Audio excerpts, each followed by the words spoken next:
Alhamdulillahi ala ihsani wa syukru lahu ala taufiqihi wa amtinani. Asyhadu an la ilaha illallah wahdahu la syarika lahu ta'ziman li sya'nih. Wa asyhadu anna Muhammadan abduhu wa rasuluhu da'ila ridwani. Allahumma salli alaihi wa ala alihi wa ashabihi wa ikhwani. Ibu-ibu yang dirahmati Allah Subhanahu wa taala, bapak-bapak yang dimuliakan oleh Allah Subhanahu wa taala. Pada kesempatan kali ini kita akan bahas tentang membangun istana di surga ya. Tentunya kita tahu bahwasanya di antara kenikmatan yang besar yang kita rasakan di dunia adalah kenikmatan tempat tinggal ya. Apalagi kita yang sudah berkeluarga, betapa sibuk kita memikirkan tempat tinggal ya. Seorang ketika ingin bangun rumah maka dimulai dengan ngontrak dulu ya, biar tahu bagaimana rasanya apa? Ngontrak ya. Setelah ngontrak bertahun-tahun, kemudian dia mulai mengumpulkan uang. Kemudian dia mulai mencari tanah. Mencari tanah pun mencari lokasi yang tepat dengan harga yang pas, maka ini juga membutuhkan waktu ya. Setelah mencari tanah dengan cukup waktu yang lama, kemudian akhirnya membangun. Kita yang bangun rumah juga, meskipun punya uang yang banyak, ya, maka pun terkadang ya, tidak sembarang membangun rumah, mencari arsitek yang terbaik, sudah digambar bagus-bagus, tiba-tiba di tengah jalan dirubah lagi. Ya. Kadang sudah dibangun bagus-bagus, ketika lihat fisiknya secara real, dirubah lagi. Ya. Ini bukan pengalaman pribadi, bukan ya, tapi pengalaman bersama. Jadi intinya kenapa? Karena kita tahu bahwasanya rumah yang indah, rumah yang nyaman adalah salah satu kenikmatan yang dicita-citakan oleh setiap orang. Dan Rasulullah SAW telah menyebutkan arba'un minas sa'adah, 4 perkara yang merupakan sebab kebahagiaan adalah diantaranya baitun wasi', rumah yang luas.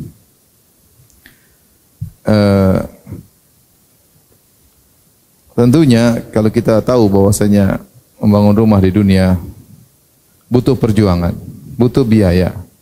Padahal rumah yang akan kita bangun tersebut atau rumah yang dibangun oleh seorang terkadang tidak dia tempati, terkadang tidak ditempati. Betapa banyak orang bangun rumah indah-indah, dia ingin pindah ke rumah barunya, ketika rumahnya baru selesai dibangun ternyata dia meninggal dunia. Ternyata dia bangunkan rumah buat orang lain. Banyak orang bangun rumah, belum selesai rumahnya dibangun, dia pun sudah dipanggil oleh Allah Subhanahu wa taala. Kalaupun seorang membangun rumah di dunia dengan begitu susahnya, berhutang sana, berhutang sini, ya. Kadang utangnya sampai puluhan tahun kalau ngambil KPR dan yang semisalnya ya. Ya. Itu pun rumah tersebut ternyata butuh maintenance lah, butuh perbaikan lah, kadang bocor sana, bocor sini lah, kadang perlu penambahan. Dan tidak bisa kita nikmati selama-lamanya karena toh rumah itu atau rusak atau kita yang rusak, atau kita yang meninggal dunia. Ini tentang cerita rumah di dunia. Ya. Agar saya memberi isyarat bahwasanya rumah di akhirat pun butuh perjuangan. Membangun rumah di akhirat butuh perjuangan. Terlebih lagi rumah di akhirat tersebut untuk ditinggali selama-lamanya. Maka di antara kedunguan adalah seorang perhatian membangun rumah untuk yang dia tinggal hanya sementara, kemudian dia lalai dari membangun rumah yang untuk dia tinggal selama-lamanya. Di antara merupakan kedunguan seorang menghabiskan seluruh energinya untuk membangun rumah di dunia sebagus-bagusnya, sementara rumah di akhirat tidak dia perhatikan. Ada seorang dia bangun rumah indah, kemudian dia panggil kawannya, lihat rumah alhamdulillah selesai. Namanya orang punya rumah bangga, ya kadang-kadang jadi status profilnya, status, apalagi rumahnya mewah, karena surga dunianya. Setelah dibangun rumah mewah, dia panggil temannya, lihat rumah saya. Ya. Temannya yang baik tersebut berkata, ini rumahmu di dunia. Gimana rumahmu di akhirat? Sudah kau siapkan belum? Sudah kau siapkan belum? Karenanya ibu yang dirahmati Allah Subhanahu wa taala, bisa jadi seorang di dunia punya rumah mewah tapi di akhirat dia tidak punya rumah. Mungkin atau tidak? Mungkin. Mungkin. Dia sudah mengerahkan seluruh energinya untuk bangun rumah di dunia. Dia ganti lagi rumah yang baru, belum puas ganti lagi rumah yang baru, gonta-ganti rumah, ternyata di akhirat dia tidak punya istana. Sebaliknya bisa jadi seorang di dunia tidak punya istana, tidak punya rumah, rumahnya pas-pasan, atau ngontrak seumur hidup, atau numpang sama orang tua seumur hidup. Ini terjadi, numpang seumur hidup, ngontrak seumur hidup, tapi ternyata dia punya istana di surga. Dia punya istana di surga. Maka kita hendaknya merenungkan itu semua agar kita mengerti akan hakikat kehidupan dunia dan hakikat kehidupan akhirat. Kehidupan, kata Allah Subhanahu wa taala, sungguhnya kehidupan dunia, wa mal hayatud dunya illa la'ib wa lahu, hanyalah permainan senda gurau. Wa inna daral akhirata lahiyal hayawan, dan sungguhnya kehidupan akhirat itulah kehidupan yang sejati, yang sungguhnya, ya, lau kanu ya'lamun, sehingga kalau mereka mengetahui.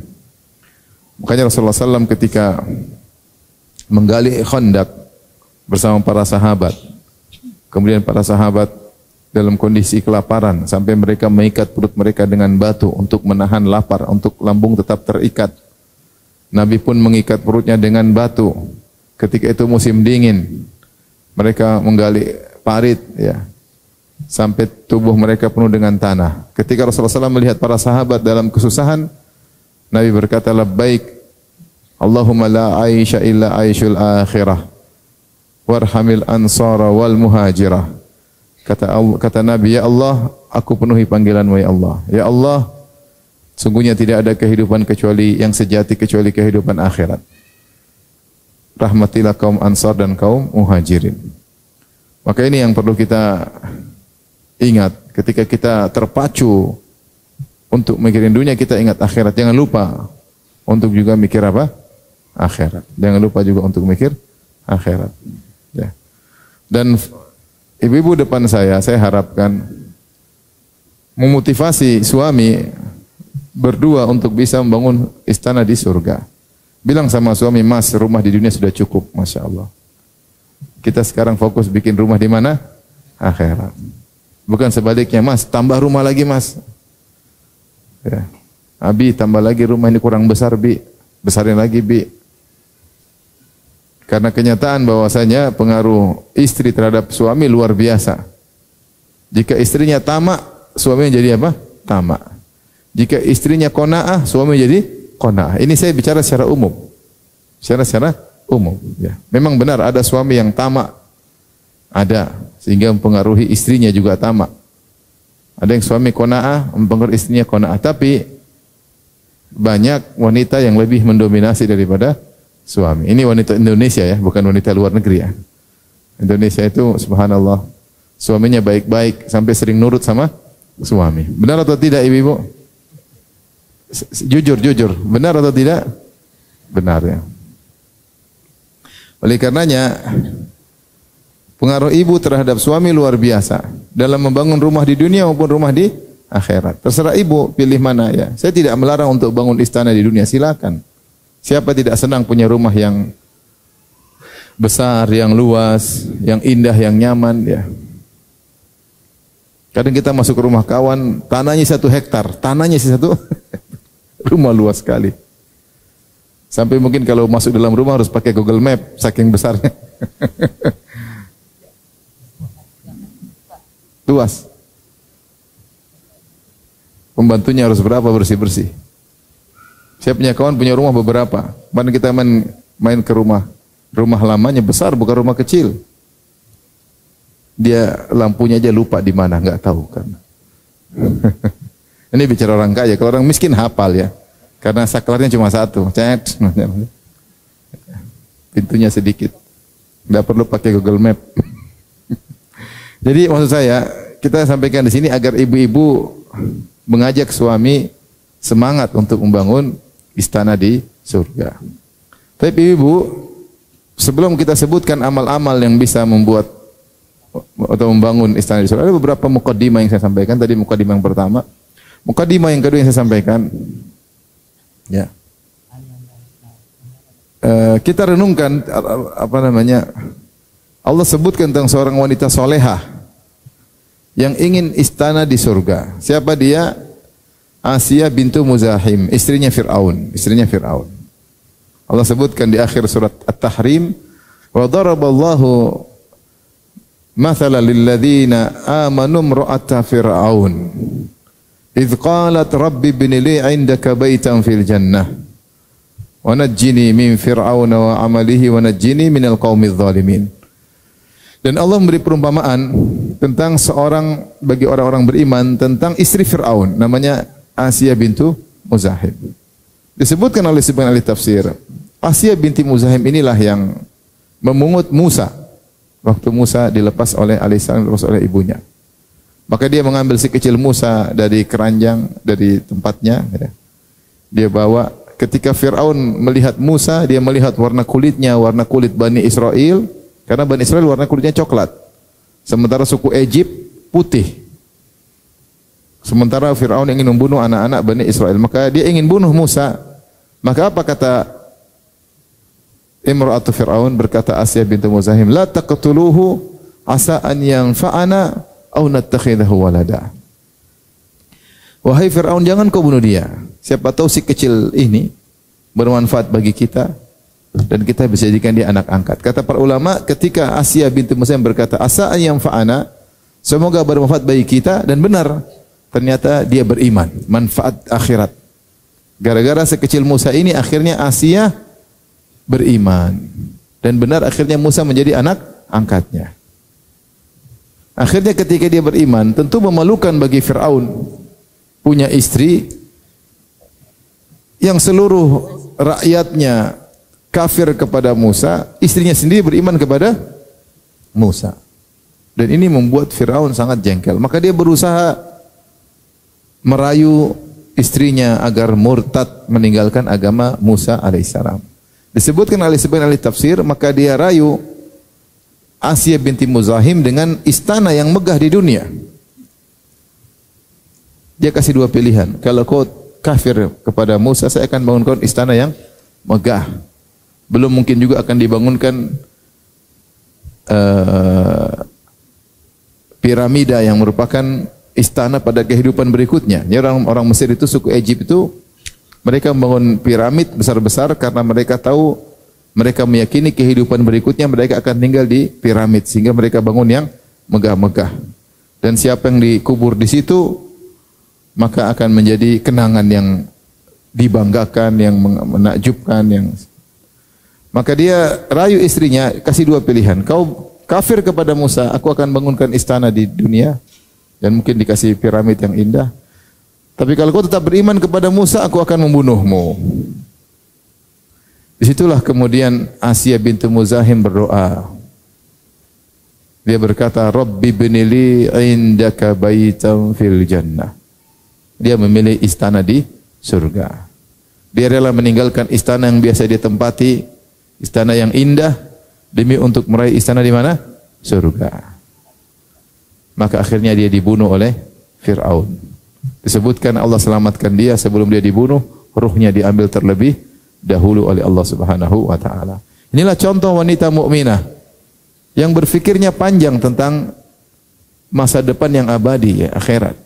Yang rela meninggalkan kenikmatan dunia, istana di dunia, demi untuk meraih istana di surga.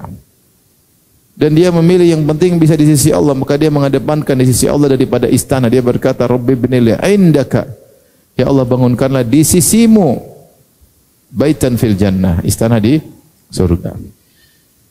Maka kita sekarang hidup di zaman materialistis, ya, zaman matre, ya. Semua orang pikirannya dunia, kehidupan medsos yang ditonton oleh ibu-ibu isinya dunia.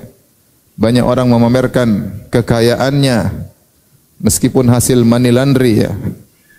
Dipamerkan.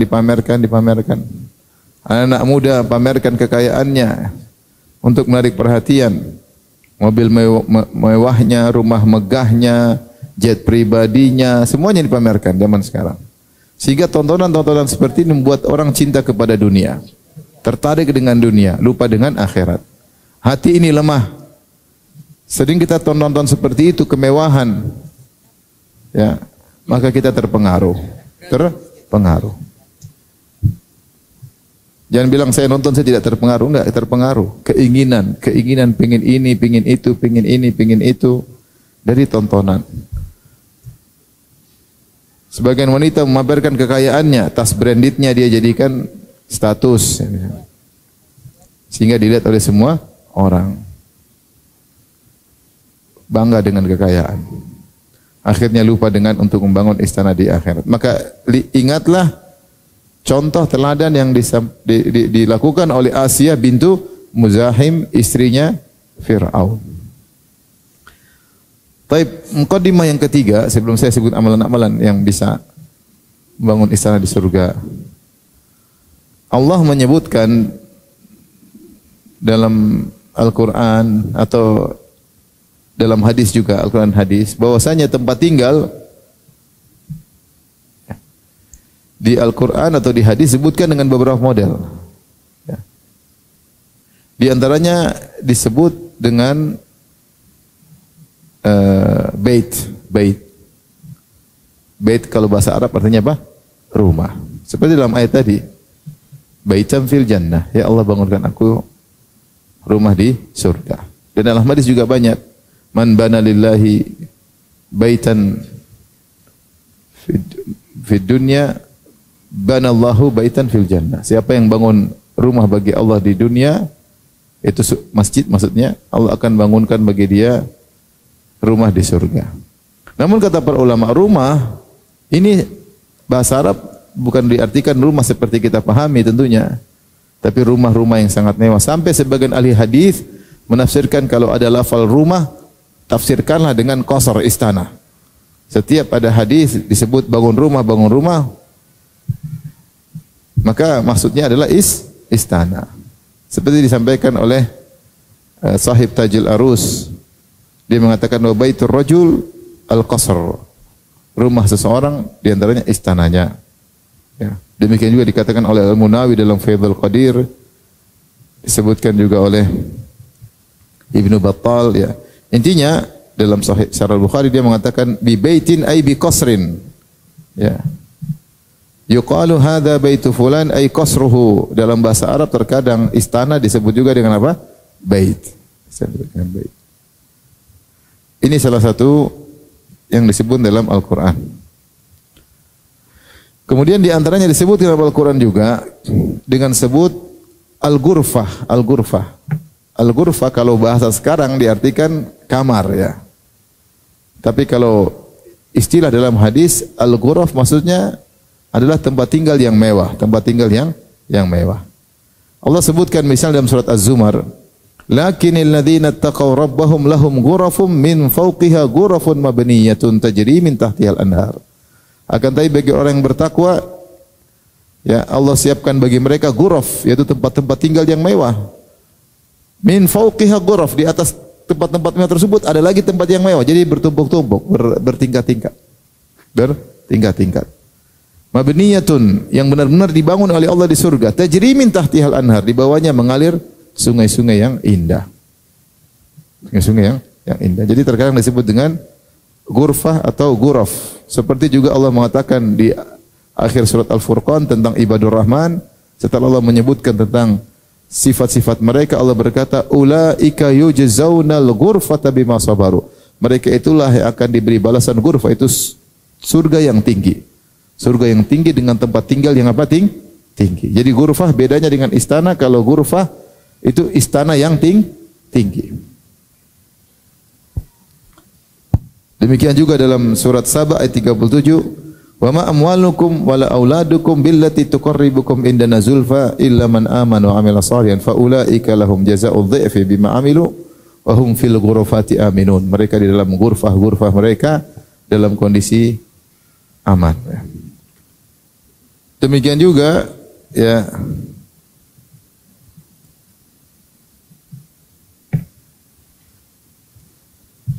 Rasulullah SAW sebutkan juga dalam Al-Quran juga disebut tentang Khiyam. Khiyam kalau bahasa kita artinya kemah. Khiyam artinya apa? Kemah. Seperti, tapi kemah tentu di dunia tidak sama dengan kemah di surga. Pokoknya beda. Karena Rasulullah mengatakan, a'datu, kata Allah Subhanahu wa taala dalam hadis qudsi, a'datu li ibadiyas salihin ma la ainun ra'at wa la udhunun sami'at wa la khatara al qalbi bashar. Aku siapkan nikmat-nikmat bagi hamba-hambaku yang saleh di surga, kenikmatan yang tidak pernah dilihat oleh mata, tidak pernah didengar oleh telinga, bahkan tidak pernah terbetik dalam benak mereka. Namanya sama, rumah-rumah, tapi hakikatnya berbeda. Ya. Kemah-kemah, tapi hakikatnya berbeda. Makanya dalam hadis Rasulullah mengatakan labidatun min fiddah wa labinatun min dhahab. Di surga itu rumah atau istana batanya terbuat dari perak. Ada yang batanya terbuat dari emas. Wa milatuha al-miskul adfar, dan semennya atau tempelannya terbuat dari minyak kasturi. Hasba'uha lu'lu' wal yakut, kemudian kerikilnya adalah mutiara dan permata. Ya. Turbatuha za'faran, kemudian tanahnya dari za'faran yang sangat harum. Jadi tidak bisa kita bayangkan. Di antara tempat tinggal di surga disebutkan adalah kemah. Seperti firman Allah Subhanahu wa taala tentang para bidadari, kata Allah Subhanahu wa taala, hurun maqsuratun fil khiyam. Bahwasanya di surga ada bidadari-bidadari yang terpingit dalam kemah-kemah. Bayangan kita kemah-kemah kayak di Jambore ya.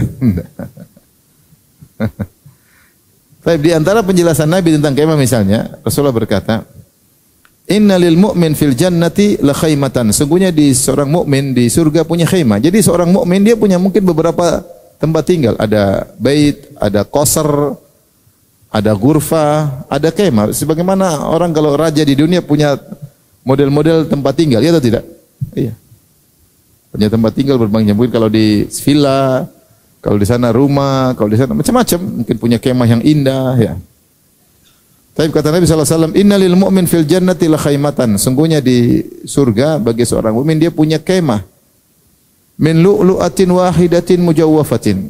Ternyata kemah tersebut bukan terbuat dari plastik atau dari terpal, ternyata terbuat dari lu'lu'atin wahidatin mujawwafah. Lu'lu'ah itu mutiara. Mutiara raksasa yang berongga. Terbuat dari mutiara raksasa yang berongga. Tuluha situna milan. Panjangnya 60 mil. 60 mil. 1 mil 1,8 kilo. Kali 60 ya. Itu panjangnya. Lil mu'min fiha ahluna. Dan dalam kemah tersebut bagi seorang dia punya bidadari-bidadari. Yatufu alaihimil mu'min fala yara ba'duhum ba'dha. Maka dia pun mendatangi bidadarinya satu demi satu. Tapi mereka tidak saling melihat satu dengan yang lain. Yang ingin sampaikan di sini, Rasulullah menjelaskan tentang kemah ternyata tidak seperti yang kita bayangkan. Kita bayangkan kemah dari terpal, dari kardus, dari plastik ya. Kemah ternyata dari mutiara. Mutiara pun seperti apa? Allah alam bisawab, dengan panjang 60 mil. Dalam sebagian riwayat arduha situna mil. Lebarnya juga 60 mil. Tapi inilah model-model tempat tinggal yang ada di surga. Jadi ada bait, ada qasr, ada ghurfah, ada khaymah. Ya.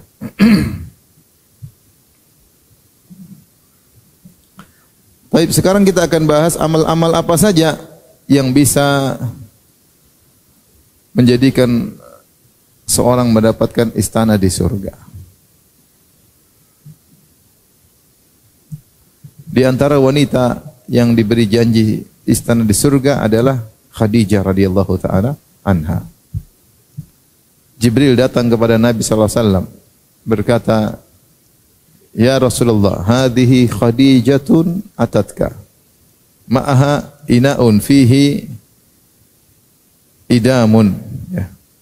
Ya Rasulullah, Khadijah sedang datang menuju ke tempatmu. Dia sedang membawa bejana berisi idam, itu semacam sayur atau kuah kuah dengan dagingnya dia bawa untuk dihidangkan kepada Nabi SAW. Fa idza hiya atatka, kalau dia tiba nanti di rumah bertemu dengan engkau, sampaikanlah bahwasanya fa aqri'is salama 'alaiha min rabbiha, maka sampaikan Allah kirim salam kepadanya. Wa minni, dan aku juga kirim salam kepadanya. Wa basyirha bi baitin fil jannah, ya, min qasabin, ya.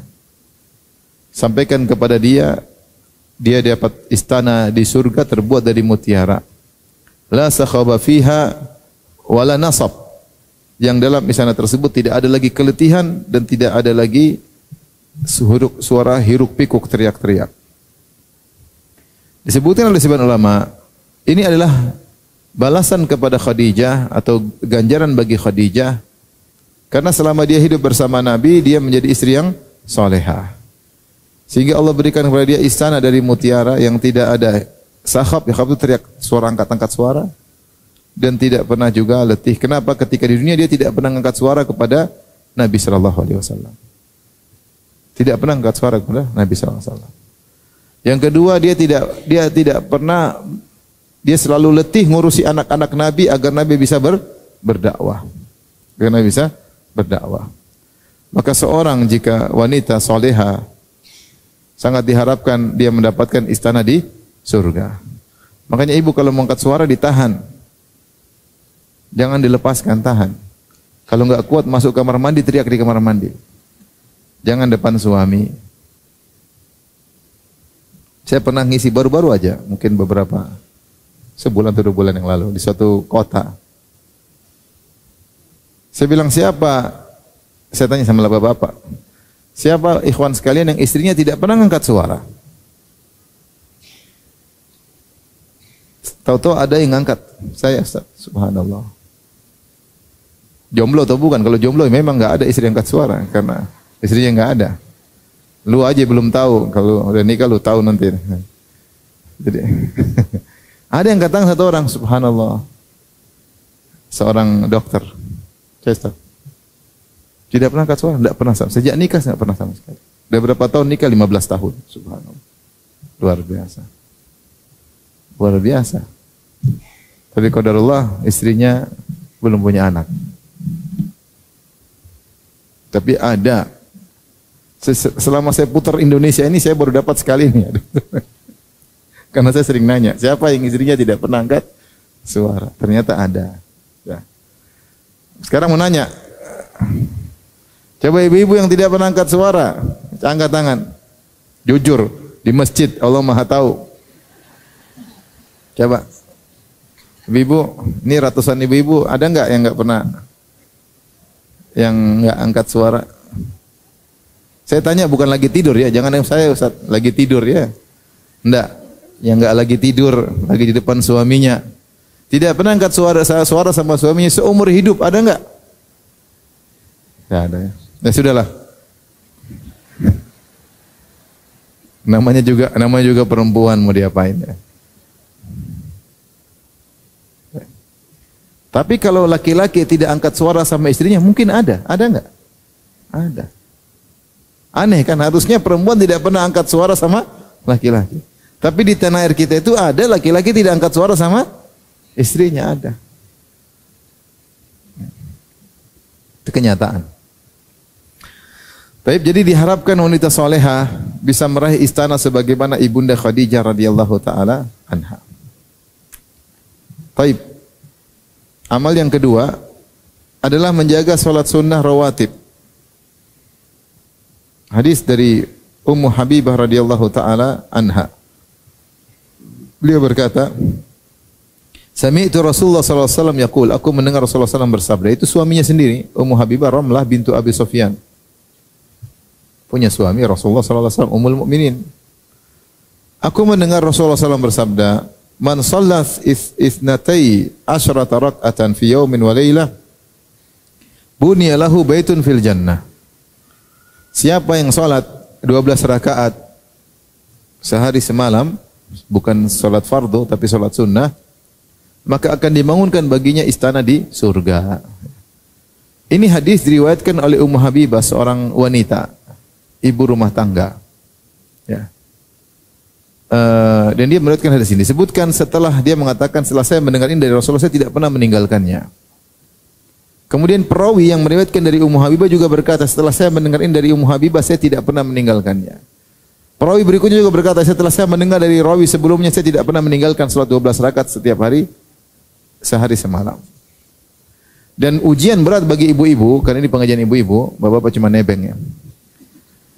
Ujian berat bagi ibu-ibu adalah salat rawatib. Kalau bapak-bapak salat rawatib, insya Allah mudah selama mereka ke masjid. Karena kondisi salat di masjid mengkondisikan seorang mudah untuk salat rawatib. Dia datang pas azan, dia salat qobliyah, kemudian dia salat fardu, kemudian salat ba'diyah. Tapi ibu-ibu yang susah karena di rumah salat fardunya doang. Iya tidak ibu-ibu? Ya. Kadang salatnya sudah menjelang waktu berikutnya. Ya. Maka ini perjuangan bagi ibu untuk bisa salat rawatib, ini perjuangan luar biasa bagi ibu. Ingat yang meriwayatkan hadis ini adalah seorang wanita. Yang setelah dia mendengar dari suaminya, maka dia tidak pernah meninggalkan salat 12 rakaat sehari semalam. Maka perjuangan. Kalau kita enggak bisa beli rumah mewah, kalau kita ternyata ngontrak cuma suami tidak bisa beli rumah, ya. Kalaupun bisa beli rumah cuma kecil, ya, tipe 60, tipe 45 kadang, ya, sangat kecil. Tidur tumpuk-tumpuk ya. Maka jangan sampai terlewatkan pula istana di surga. Kita di dunia, saya sering sampaikan, kita di dunia ini kita bisa mengukur status orang. Status saya lebih baik daripada dia, iya. Rumah saya lebih besar, rumah dia lebih kecil. Saya tidak punya utang, dia punya utang misalnya. Kita bisa mengukur status. Mobil saya lebih bagus, itu kelihatan. Tapi kita kan nggak tahu status kita di akhirat. Bisa jadi wanita yang kita rendahkan, atau mungkin pembantu kita, atau mungkin orang miskin depan kita, ternyata dia punya istana di akhirat. Ternyata kita nggak punya istana di akhirat. Maka jangan sampai kita hanya punya istana di dunia, ternyata di akhirat tidak punya istana. Maka semangat ibu hidup cuma sebentar. Ibu hidup cuma sebentar atau abadi? Umur manusia, kata Nabi, umatku antara 60 sampai 70. Yang di atas 50 tahun coba angkat tangan. Oh, ternyata banyak nenek-nenek yang ikut pengajian ya. Saya baru sadar. Banyak nenek-nenek ikut pengajian. Alhamdulillah. Sebagian nenek-nenek tidak mau pengajian. Ini nenek-nenek pengajian. Sudah waktunya ikut ngaji. Yang di atas 60 angkat tangan. Di atas 70. Masya Allah ada. Barakallahu fikunna wa fi umrikunna wa fi ilmikunna wa ibadatikunna. Baik, jadi kita harus mikir, sebentar lagi saya meninggal, saya punya istana apa? Saya sebentar lagi pindah ke tempat tinggal yang abadi. Mukaddimah dengan di alam barzah. Di akhirat selama-lamanya. Rumah alhamdulillah saya sudah tinggal. Mau tinggal rumah kecil, rumah besar, hidup alhamdulillah. Sebagian ibu-ibu rumah kecil, rumah besar tetap gemuk, aman. Dia tidak. Mau rumah kecil alhamdulillah bisa gemuk. Tidak mesti orang kaya aja yang bisa gemuk. Yang miskin juga bisa gemuk. Yang jadi masalah, punya rumah enggak kita di akhirat? Itu jadi masalah. Maka kita harus persiapkan punya rumah di akhirat. Taib. Jangan lupa salat 12 rakaat sehari semalam. Apa itu 4 rakaat sebelum zuhur, 2 rakaat setelah zuhur, 2 rakaat setelah maghrib, 2 rakaat setelah isya, 2 rakaat sebelum subuh. 4 rakaat sebelum zuhur, 2 rakaat setelah, mau 4 rakaat mau salat di 2-2 atau langsung 4 seperti salat zuhur sendiri, dengan 2 cara boleh. Atau 2 rakaat setelah zuhur, dan 2 rakaat setelah zuhur, dan 2 rakaat setelah maghrib, 2 rakaat setelah isya, dan 2 rakaat sebelum subuh. Itulah 12 rakaat. Baik. Yang berikutnya yang keberapa? Yang ketiga. Di antara sebab untuk memiliki istana di surga adalah sabar ketika anak meninggal. Dan ini juga penting bagi ibu-ibu, karena yang biasanya tidak sabar ibu-ibu. Kita laki-laki aja, saya bayangkan kalau anak meninggal tentu sangat pedih dan sangat sedih dan sangat pilu. Tetapi laki-laki masih lebih kuat biasanya ya. Biasanya. Tapi ibu-ibu yang biasanya goyang ya. Maka ingatlah hadis ini, siapa yang ketika anaknya diambil dia ridha. Ini hiburan bagi orang-orang yang kemudian melahirkan anaknya meninggal, sudah dirawat kemudian anaknya meninggal. Bosnya kalau dia ridha dia akan mendapatkan istana di surga. Dari hadis Abu Musa al-Asy'ari radhiyallahu anhu, bosnya Rasulullah SAW bersabda, "Idza qabidallahu waladal abdi qala Allahu lil malaikah." Ketika Allah mengambil ruh nyawa anak seorang hambanya, maka Allah berkata kepada para malaikat, "Qabattum samarata fuadihi abdi." Ya. Yaitu qabattum walada abdi, apa kalian telah mengambil nyawa anak dari putraku? Kata para malaikat, iya. Qabattum samarata fuadihi, apa kalian telah mengambil buah hatinya? Sampai Allah menamakan anak dengan buah hati. Subhanallah, karena betapa besar cinta seorang orang tua kepada anak, luar biasa. Qalu na'am, kata malaikat, iya, kami telah mengambil buah hatinya. Qala fama qala, apa yang dikatakan hambaku ketika anaknya diambil? Qalu hamidaka wastarja, dia memujimu dan mengucapkan inna lillahi wa inna ilaihi raji'un. Itu dia berkata alhamdulillah ala kulli hal. Dan dia berkata inna lillahi wa inna ilaihi raji'un. Bukannya tidak dia bersedih, dia bersedih. Siapa sih anaknya tidak menangis, meninggal tidak bersedih? Nabi saja bersedih, Nabi saja menangis. Tetapi Nabi SAW berkata, "Wala naqulu illa bima yurdi rabbana." Akan kami tidak akan berucap kecuali yang mendatangkan keridhaan Rabb kami. Di antara ucapan-ucapan yang membuat Allah ridha, kita bilang alhamdulillahi ala kulli hal. Segala puji bagi Allah atas segala keputusannya. Yakin bahwasanya di balik keputusan Allah ini adalah yang terbaik. Kita enggak tahu anak ini kalau besar nanti jadi kayak apa. Zaman sekarang rusak-rusaknya kayak apa. Kita enggak tahu anak itu besar berbakti atau durhaka, kita enggak tahu. Ya, kita enggak tahu. Betapa banyak orang terfitnah gara-gara anaknya. Akhirnya dia cari yang haram demi untuk menyenangkan apa? Anaknya. Kita enggak tahu. Oleh karenanya seorang kalau anaknya dipanggil Allah, dia muji, alhamdulillah ala kulli hal. Ini yang terbaik.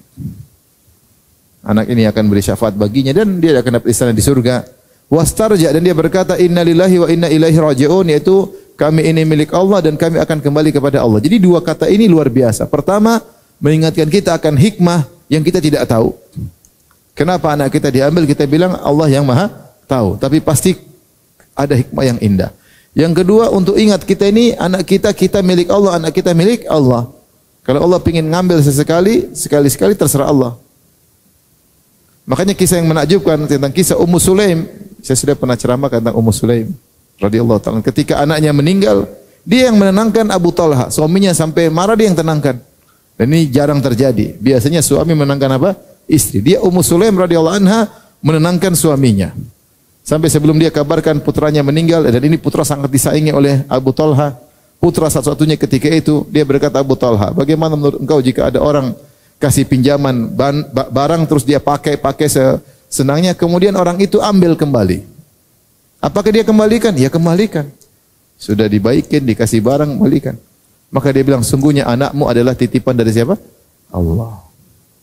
Itu pun Abu Talha masih agak marah sedikit. Kenapa kau sudah gini baru kasih tahu sekarang? Tapi menakjubkan, ini wanita yang menenangkan apa? Suaminya.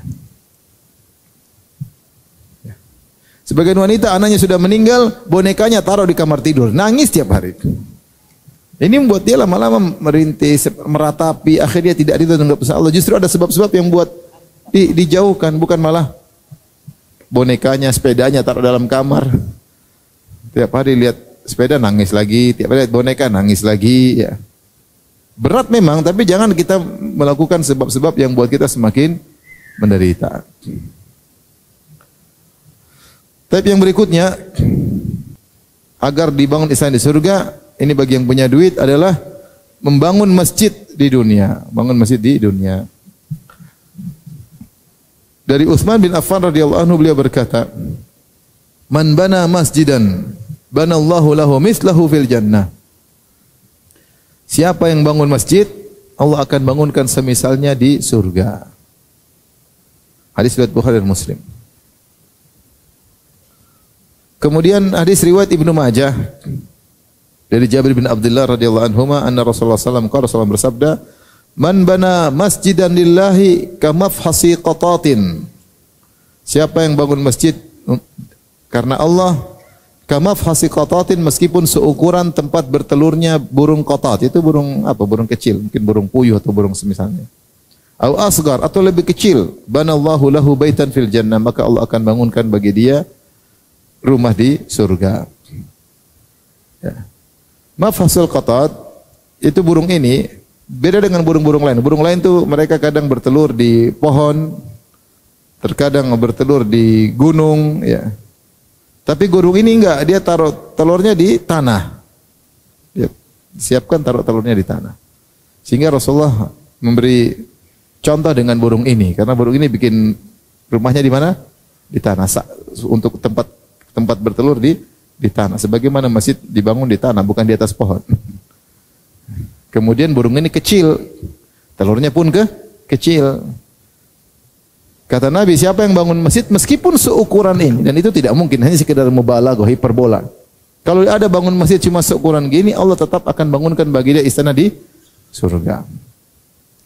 Maka ini memotivasi seorang untuk bisa bangun masjid. Ya.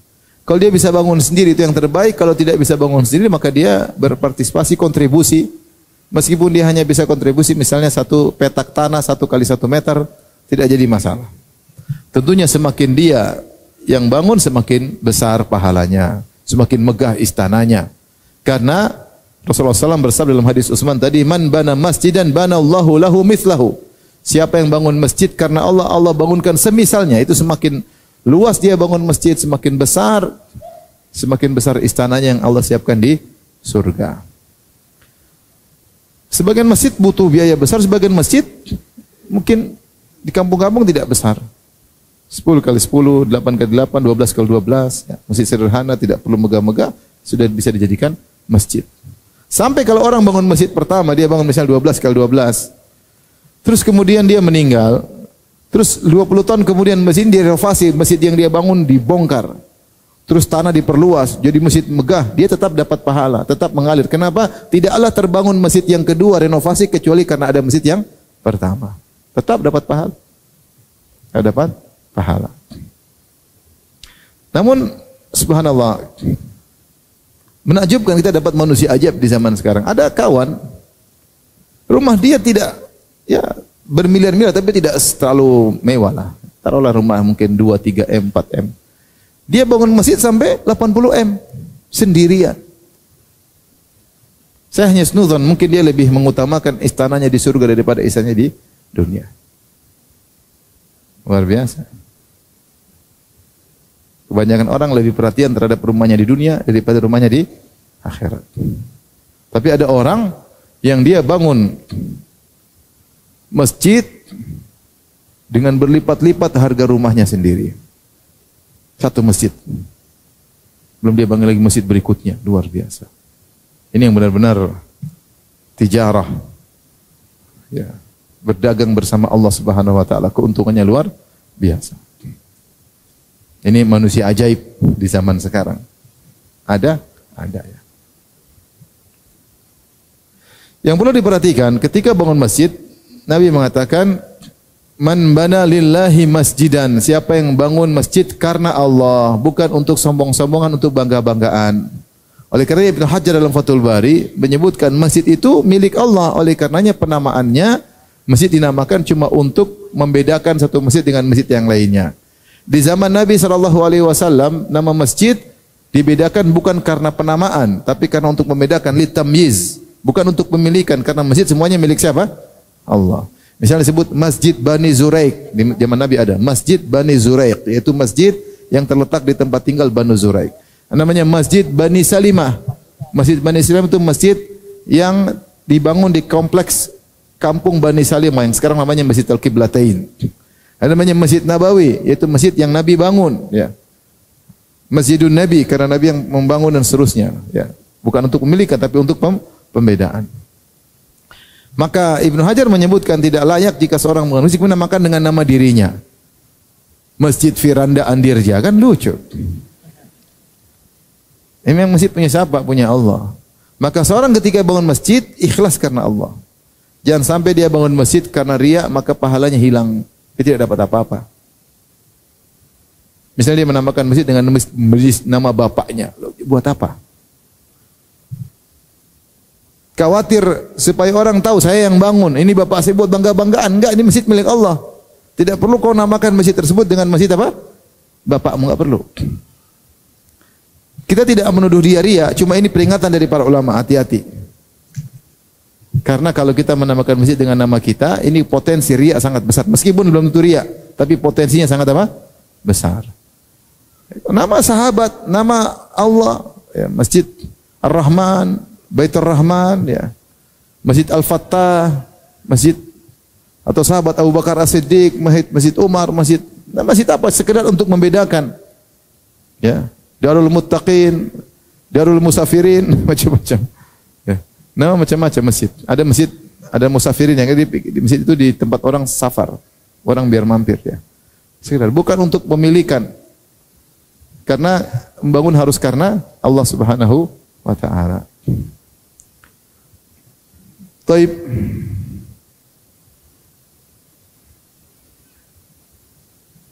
Yang berikut yang berapa? Meninggalkan dusta meskipun bercanda, meninggalkan dusta meskipun bercanda. Selanjutnya yang keberapa? Berikutnya lagi ke? 6. Meninggalkan debat meskipun benar. Yang berikutnya berapa? Ketujuh, memperbagus akhlaknya. Ini 3 perkara ini disebut dalam satu hadis. 5, 6, 7. Iya benar ya? 5, 6, 7. Pertama, meninggalkan dosa meskipun canda. Yang kedua, meninggalkan perdebatan meskipun dia yang benar. Yang ketiga, memperbagus akhlaknya. Kata Rasulullah SAW, Ana zaimun fi baitin fi rabadil jannah liman tarakal mira'a wa in kana muhiqqan. Aku jamin istana di pinggiran surga. Rabat itu maksud dhawahi, itu pinggiran surga. Surga luas kemudian dibangun di pinggirannya istana bagi orang yang meninggalkan perdebatan meskipun dia yang benar. Udahlah, enggak usah debat lah, udahlah. Mau ngalahin dia bisa, cuma ngapain? Saya mau cari keridhaan Allah, bukan keridhaan dia, bukan keridhaan netizen. Biarin aja. Kita cari ini berat, karena berat ini maka Nabi jamin istana di pinggiran surga. Kemudian wa baitin fi wasatil jannah liman tarakal kadhiba wa in kana mazihan. Berikutnya aku jamin istana di tengah surga bagi orang yang meninggalkan dusta meskipun hanya bercanda. Bercanda boleh tapi jangan dusta. Bahkan kalau dusta dalam rangka menyenangkan orang, membuat orang tertawa, maka celaka. Kata Nabi SAW, wailun liman yakdzib wa yuhadditsul qaum liyudhika bihil qaum wailun lahu thumma wailun lahu. Celaka bagi orang yang berbicara wa yakdzib, kemudian dia berdusta, liyudhika bihil qaum, untuk membuat orang-orang tertawa. Celaka baginya dan celaka baginya. Celaka. Ini kalau ini bikin bohong terus, orang tertawa, dia bohong, dia nipu orang, cerita begini padahal enggak ada, cerita begini padahal enggak terjadi, cerita begini padahal enggak jadi. Ini dia bohong. Apalagi dia bohong, apalagi kerjaannya buat orang tertawa melulu, buat orang hatinya mati, maka berkumpul-kumpul di dalamnya, terkumpul berbagai macam pelanggaran. Maka seorang kalau ingin bercanda, dia enggak boleh apa? Bohong. Nabi bercanda tapi tidak bohong.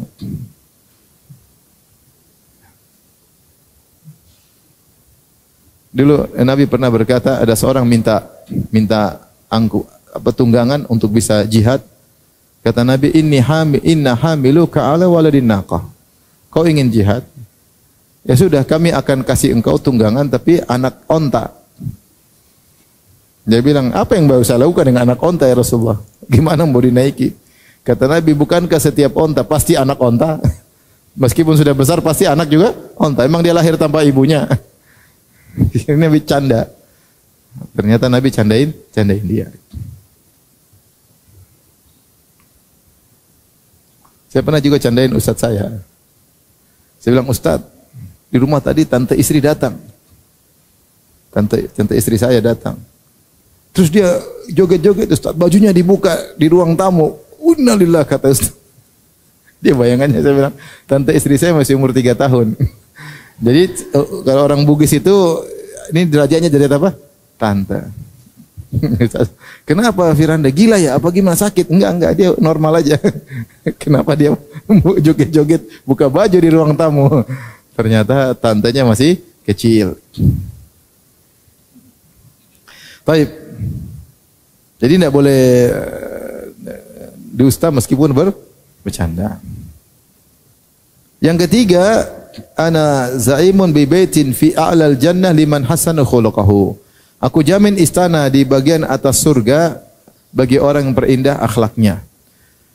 Memperindah akhlaknya berarti ada akhlak buruk dia perbaiki, atau akhlak sudah indah dia semakin indahkan. Contoh misalnya orang tadinya pelit, maka dia lawan sampai dia jadi dermawan. Bisakah orang pelit jadi dermawan? Bisa. Perlu perjuangan tapi. Bisakah orang pemarah jadi orang sabar? Bisa. Kata Rasulullah SAW, wa man yatasabbar yusabbirhullah. Siapa yang berusaha bersabar, Allah akan jadikan dia sabar. Ya. Siapa yang tadinya suka minta-minta kemudian dia tahan diri, dia akan jadi tidak meminta-minta. Wa man yasta'fif yu'affahullah. Siapa yang menahan diri tidak minta-minta, Allah akan menjaga harga dirinya. Innamal hilm bitahallum. Hilm itu sifat dia bisa balas tapi dia enggak sabar, dia enggak balas, dia memaafkan. Sungguhnya hilm dengan belajar berhilm. Jadi akhlak itu bisa dirubah. Kalau akhlak tidak bisa dirubah, ngapain ada hadis-hadis tentang akhlak? Kenapa saya pengen ini? Karena sebagian orang kalau kita tegur dia bilang, saya dari dulu begini memang. Nenek moyang saya seperti ini, nenek moyang saya seperti ini. Saya dari kampung yang semua orang seperti ini. Bohong, enggak semua orang seperti itu. Jadi ingin melegalkan kesalahan dia suka marah-marah, temperamental, sumbu pendek, dia ingin melegalkan dengan mengatakan saya dari dulu begini, saya dari kampung seperti itu. Bahkan dia bangga. Saya suka marah-marah bangga. Sebagian orang kalau berbicara angkat suara. Jangan pelan-pelan aja, jangan marah-marah. Saya tidak marah, memang suara saya seperti ini. Itu namanya marah dalam Kamus Besar Bahasa Indonesia. Marah itu angkat suara, kelihatan urat, sini namanya marah. Jangan kau rubah Kamus Bahasa Indonesia. Kemudian dia ingin melegalkan sikap marah-marah. Saya pernah ketemu, ini saya ketemu orang seperti itu. Dia berusaha, kita jangan marah-marah Ustaz. Saya tidak marah, memang saya begitu. Enggak bisa. Dia ingin melegalkan kesalahan dia dengan perangai dia. Enggak, rubah dong perangaimu. Orang pelit bisa dermawan. Bisa. Caranya gimana? Dia pelit 10.000, dia paksa. Lama-lama terbiasa. Bisa dengan terbiasa, kata orang Indonesia. Ya. Ibu-ibu kalau bisa rubah perangai, tadinya suka angkat suara, bisa nggak angkat suara? 100 kali begitu, insya Allah nggak angkat suara lagi. Dicoba ibu-ibu insya Allah ya. Kasihan suaminya dong, tiap hari dia angkat suara. Coba latihan nanti pulang ke rumah mau angkat suara. Ingat. Kenapa? Enggak ada apa-apa. 100 kali begitu, insya Allah bisa. Karena bisa dengan terbiasa. Siapa yang bilang bisa? Nabi SAW bisa. Cuma nggak berniat. Kalau nggak berniat nggak bakalan bisa berubah. Kalau berniat bisa berubah, bisa. Pelit bisa dermawan. Yang sudah dermawan bisa lagi tambah dermawan, bisa. Dengan latihan. Ada orang tadinya tidak sabar, sedikit ngeluh, sedikit bikin status, sedikit curhat di medsos. Tegur, lama-lama dia bisa tidak curhat, lama dia bisa berubah, bisa dia tahan diri. Ada masalah sedikit bikin status. Ya Allah, hanya Engkau tempat yang bisa memahamiku. Subhanallah, satu dunia tidak paham. Ada apa Kok statusnya ya Allah hanya Engkau yang bisa memahamiku? Maksudnya apa ini?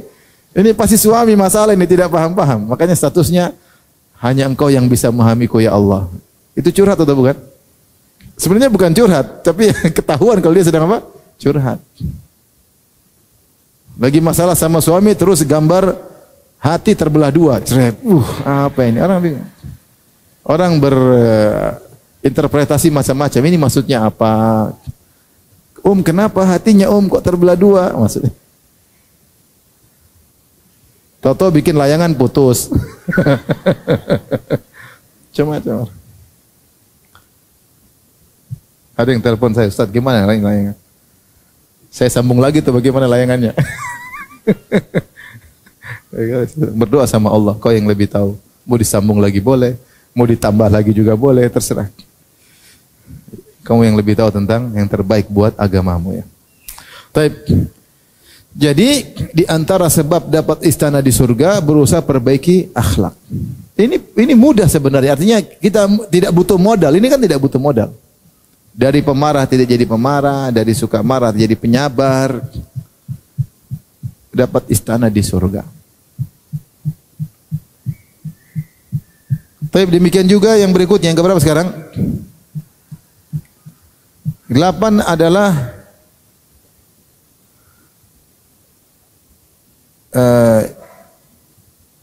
menyinggung orang sakit. Menyinggung orang sakit. Kata Nabi SAW, man ada maridhan aw zara akhan lahu fillah nadahu munadin. Siapa yang menyinggung orang sakit atau mengunjungi saudaranya karena Allah, dia safar ke sana, dia pergi ke sana karena ada temannya karena Allah, karena dia mencintainya karena Allah, bukan karena duniawi. Bukan karena urusan perdagangan, bukan dunia, tapi karena saya mencintainya karena Allah. Urusan dakwah urusan ilmu ya. Nadahu munadin, maka ada yang menyeru, bi an tibta wa tibta mamsyak. Baiklah engkau dan baiklah perjalananmu. Wa tabawwa'ta minal jannati manzilan, dan engkau telah menyiapkan tempat tinggalmu di surga. Meskipun tidak disebut istana, hanya disebut tempat tinggal. Tapi tidak ada tempat tinggal di surga kecuali pasti indah, pasti istana. Maka kalau orang sakit, sempatkan diri untuk apa? Menjenguk. Yang berikutnya, yang keberapa? Yang ke-9, orang yang berusaha memperindah perkataannya. Kata Nabi SAW, inna fil jannati ghurafan tura zuhuruha min butuniha wa butunuha min zuhuriha. Di surga ada istana-istana atau kamar-kamar yang tinggi, yang luarnya kelihatan dari dalam dan dalamnya kelihatan dari luar. Faqama a'rabiyun, seorang Arab beliau berkata, liman hiya ya Rasulullah? Milik siapa kamar-kamar atau istana-istana tinggi ini ya Rasulullah? Kata Rasulullah SAW, liman atobal kalam. Ya, bagi orang yang memperbaiki perkataannya, tidak ada kata-kata kasar, tidak ada kata-kata keji. Wa at'amat ta'am, yang bagi makanan kepada orang-orang miskin. Wa adamas siyam, senantiasa puasa. Itu paling tidak sebulan 3 hari. Wa shalla bil laili wan nasu niyam, dan salat di malam hari orang-orang dalam kondisi tidur. Tapi di sini Rasulullah gabungkan beberapa amal saleh. Atwabal kalam, yaitu memperbaiki pembicaraannya. Atwa ta'am, memberi makan kepada tetangga, kepada siapa, kepada tamu, kepada orang miskin. Ya. Wa adamas siyam, senantiasa berpuasa. Siapa yang berpuasa 3 hari dalam sebulan seperti puasa setiap hari. Dan salat malam ketika orang sedang tidur. Atwabal kalam, ibu-ibu berusaha berbicara, memilih diksi yang terbaik dalam berbicara maupun dalam mengetik maupun dalam berkomentar. Karena pembicaraan itu bukan cuma lisan aja, tapi diksi yang ditulis dalam berupa komentar, tulisan dalam grup. Pilih kata-kata yang enak. Ya. Kalaupun menyinggung dengan menasihati dengan cara yang baik, dengan cara yang baik. Bukan dengan kata yang pedas, kemudian nyinyir, enggak. Maksudnya kita berusaha kata-kata yang baik. Bukan berarti kata-kata yang baik menghalangi kita untuk beramar nahi mungkar, enggak. Tetap bernahi mungkar, tapi tetap kata-kata yang baik. Allah berfirman, wa qul li ibadi yaqulu lati hiya ahsan inna syaitana yanzagu bainahum inna syaitana kana lil insani aduwwan mubina. Katakanlah kepada hamba-hambaku untuk memilih diksi yang terbaik, yaqulu lati hiya ahsan. Ucapkan kata yang terbaik. Jadi kalau ada diksi beberapa, kita mau ngomong sama istri misalnya. Saya mau ngomong sama istri, saya punya diksi ada 4. Saya pilih diksi yang terbaik mana? Kayaknya kurang pas, nanti istri marah nih, nanti istri tersinggung. Kalau terlanjur masih bisa diedit sekarang kan? Diedit. Belum dibaca, diedit. Jadi kalaupun ada 4 atau 5 diksi yang baik, cari yang terbaik di antara diksi tersebut. Itu lebih utama kita lakukan terhadap orang-orang terdekat kita, istri kepada suami. Jangan asal ceplas-ceplos sama suami. Pilih kata-kata yang baik, yang kira-kira suami senang bacanya, tidak salah paham. Kita sama orang tua, kita sama pasangan, sama anak, sama kakak. Kadang kesombongan membuat kita tidak memilih diksi seenaknya. Karena kita merasa itu orang rendah, dia punya utang budi sama kita. Kita tidak menghargai pasangan kita, sehingga kita asal ceplas-ceplos. Kenapa? Karena kita kurang menghargainya. Itu masalah. Coba kalau kita bicara sama bos, pasti kita nggak sembarang tuh nulis. Karena kita tahu kalau kita cara sembarang omong kita dipecat. Kenapa? Kita menghargai dia karena dunia kita seakan-akan dia yang pegang. Tapi ketika kita berbicara sama orang yang harusnya kita dituntut untuk menghargainya, tidak kita hargai, kita memilih diksi sembarangan. Apalagi kalau sudah punya kesombongan, ngomong asal ceplas-ceplas. Maka latih diri kita kalau nulis sesuatu WA, pilih kata-kata. Dapat pahala. Mudah-mudahan dapat istana di surga. Mulai pulang sekarang, nanti pulang ke rumah, kalau ngomong sama suami yang baik. Gimana caranya? Di awal kalau mau ngomong sama suami, sayang, ngapain sayang?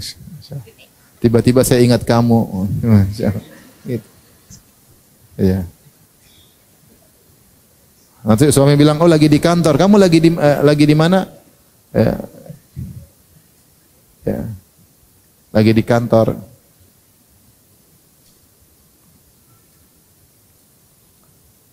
Terus kamu di mana? Istriku lagi di hatimu, masya Allah. Kan keren. Gombal. Maksud saya, kita nggak belajar kata-kata indah. Emang yang romantis cuma anak 30-an, yang 50 juga masih bisa romantis. Nenek-nenek masih bisa romantis. Liman atobal kalam, yang berbagus kata-kata. Enak hidup nyaman, dapat pahala, dapat istana di surga. Ini ngomel mulu. Dari mana mas? Kenapa pulang nggak bilang-bilang? Ya marah terus. Kasihan suaminya. Kena penyakit gula, kolesterol naik. Itu benar, itu pengaruh loh pikiran. Dokter menyatakan pikiran susah membuat kolesterol apa? Metabolisme tidak stabil, kolesterol cepat naik, gula cepat naik. Jangan-jangan ibu yang bikin suami cepat mati. Lah iya diomelin terus, stres enggak? Tadi rambutnya cepat-cepat putih, cepat putih. Masih umur 50 udah putih semua. Kasihan suami benar. Nah saya kan bicara sama ibu. Kalau suami saya juga bilang kasihan sama ibu, cepat tua, kasihan cepat nenek-nenek. Tapi saya kan bicara sama nenek-nenek depan saya. Maka sama suami kata-kata yang baik, dapat pahala ibu-ibu, dapat pahala. Jangan disangka kita yang hidup berkeluarga bertahun-tahun, kita jangan sampai kita rugi pahala. Tiap hari kita ngomong yang baik, diksi yang baik, pahala.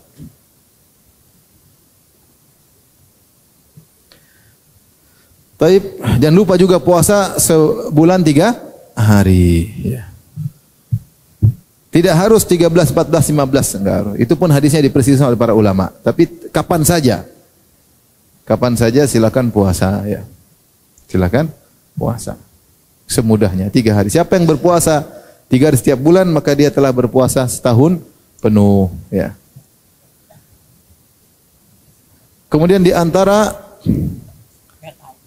dalam satu hadis Rasulullah SAW bersabda, "Man sadda furjatan banallahu lahu baitan fil jannah wa rafa'u biha darajah."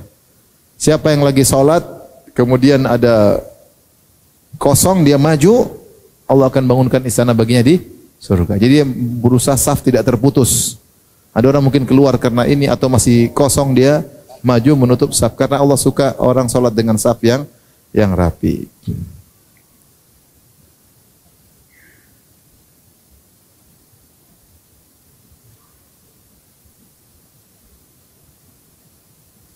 Hadis yang terakhir yang dihasilkan oleh Syekh Albani rahimahullahu taala, yaitu siapa yang salat 4 rakaat duha dan 4 rakaat sebelum zuhur. Kata Nabi sallallahu alaihi wasallam, salat duha arba'an. Siapa yang salat duha 4 rakaat, wa qabla al-ula arba'an, dan sebelum salat zuhur 4 rakaat, bunyalahu biha baitun fil jannah, dibangunkan baginya istana di surga. 4 rakaat duha dan 4 rakaat sebelum apa? Zuhur. Tapi ini saja mungkin ibu-ibu yang bisa sampaikan. Semoga Allah mudahkan kita semua untuk mendapatkan istana di surga. Amin ya rabbal alamin. Hidup ini cuma sebentar. Jangan sampai kita sia-siakan nikmat umur, nikmat kesehatan yang Allah berikan pada kita. Berusaha setiap waktu yang kita lewati berpahala. Hati-hati dengan medsos. Sungguh medsos telah banyak mencuri pahala dari kita, membuat kita membuang umur kita, usia kita pada hal yang tidak bermanfaat. Allah Ta'ala alam bisawab.